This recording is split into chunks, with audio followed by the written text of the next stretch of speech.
are celebrating Short Film Festival, and the guest of honor with is Sujya Krishnan ma'am, who is a former Joint Secretary to the Government of India in Ministry of Health and Family Welfare, and currently President in Way New Charitable Society and a member Guild of Service. We welcome you, ma'am. Thank you. So, ma'am, my very first question to you: how much excited you are for this festival? Well, excited. Yes, I'd love to see what are the kind of film. This is a short digital film because unlike the previous, today we are in a period where there is instant gratification, instant lot of impatience. You want to see things happen very quickly. So if it's short duration, how do you capture a slice of life, an aspect of society, or something about the civilization history within that short period? And what is it that you're seeking to convey? So this is what I like to see because you are transmuting one aspect into something bigger and presenting it to the world. And being today with short digital films, you also have the possibility to cover so much. Unlike the earlier times when we were doing, you could do that out. Technology is advanced, you are able to do it, but also how you present yourself to the world and what is it that you're presenting to the world. So I hope that the students, I understand this is a student led initiative. So I think it also shows the students understanding what aspects of their country they have actually seen, the culture that they have imbibed, and what is it that they seek to showcase to the rest of the world about India. We are a very ancient civilization. We are also a modern nation. The young generation as the future of the country, and what they do and how they see it is what India will be to the world. What would they like to present? That's what I would like to see. Okay, ma'am. So, my next question is: what is cinema to you? What is cinema to me? Well, cinema is, of course, the first thing that comes to mind is a form of entertainment, people sing it, say, but also one cannot overlook the transformative power of cinema to say advance causes in society, to showcase things, to have a corrective function. So those are things that's thing. So of course, ultimately the aim of cinema will be to entertain and to help, give you a good feel.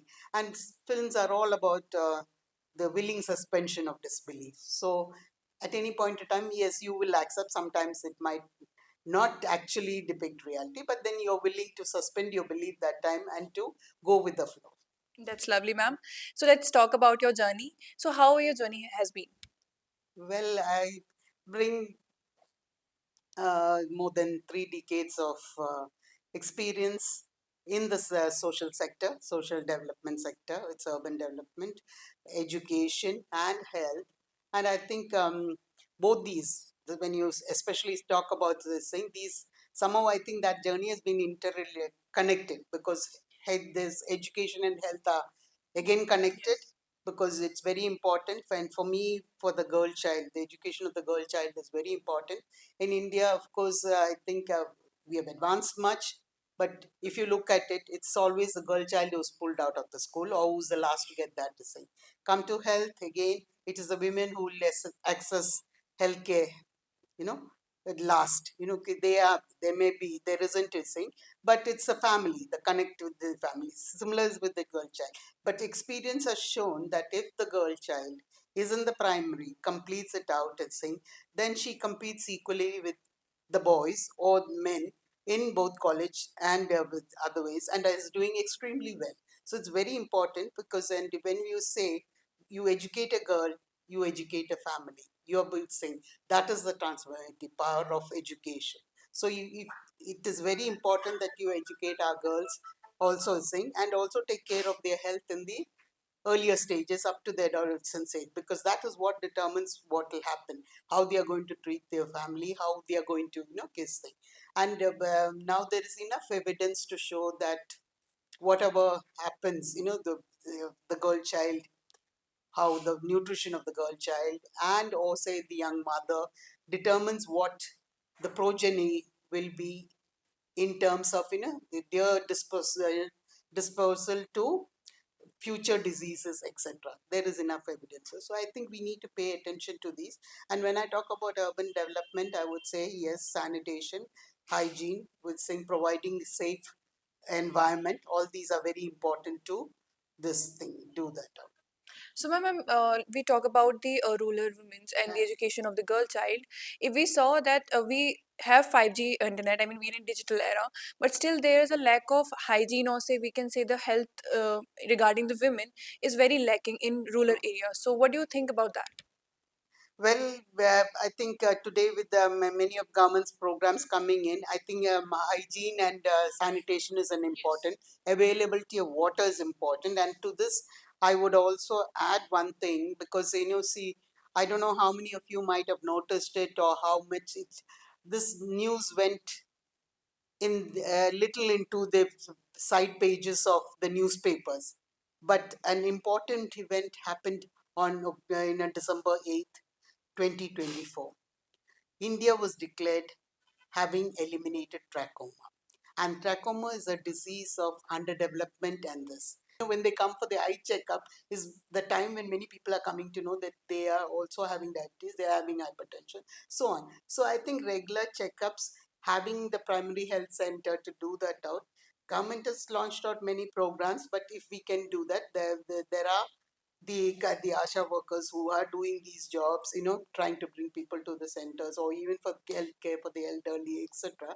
This is very important. I think we need to get saying your health is actually in your hands, and we need to spread that message, build up that awareness, so that people are able to access. But today we can say, and then the schemes launched by the government. It is there are availabilities. How do we help people to access those schemes? How do we help people to access the facilities? I'm not saying that there are plenty of facilities or anything, but there is, so there is a primary level, there's a secondary level of care, and then the tertiary level. So we need to be able within those to do that out. And I think even public health people in service who are there, if they can do that out, spread this message, I think that is what is very important. Very true. Awareness is the Yeah, must. awareness is a this thing. So, ma'am, we talk about elderly care. Yeah. Yeah. So, See, India has got, I mean, we have the demographic dividend. We have one of the youngest populations, we have seen, but we also are home to one of the oldest population. And within India, if you look at it, I mean, there are many states. I mean, so it's almost in say Kerala and other states. The percentage is 7 to 8% of the population is elderly. Probably Kerala was a little ahead in trying to bring in homes and things, but mainly because I think the population went out. But what you need to understand is today, I think there is a breakdown of the family system, joint family system, or the saying we are moving into a age of nuclear families. Children are going out, flying the nest, they're going abroad. Parents are left alone to fend for themselves. We do have a lot of facilities like the Maintenance of Senior Citizens Act, where it's saying, and this program was especially brought in. We have the program launched by the Ministry of Health and Family Welfare, Elderly Care, National Program for Health Care of the Elderly, which looks at all the diseases that they need, where they need attention, and what required. But it is also about trying to sing for the elderly. I think sometimes today, with the standard of living improving, facilities improving, probably it's not about often money or anything, but there is a sense of isolation, there is a sense of being away, they need to be seen. So we must, it has to be an intergenerational effort. We need to teach our children young to care for their parents in saying, because earlier when you were in that, there was a lot of support which was available. Today that is missing out. Many parents are saying so, or they, and especially if it is the widows or women, if they sing, women tend, they do have an live longer, tend to live longer and sing. But also, if that statistics has moved into the rural areas, you find that yes, more women are living here, they are more susceptible. Many of them are likely to develop Alzheimer's and others this thing. They are more sick. but what is the facility that is there? How do they access the health system? How do they do that? That is a question that we need to. And so building awareness about saying, of course, there are the others. I'm talking just about the healthcare and say, because I believe that, if you have health, everything else follows. So Yes, that is very necessary that we concentrate on yeah, that. it's very true. I think we have programs, but people are not aware Aware about about it. it. Yes. Yes. Okay. Yes. Thank you so much, ma'am, for joining with us. Yes.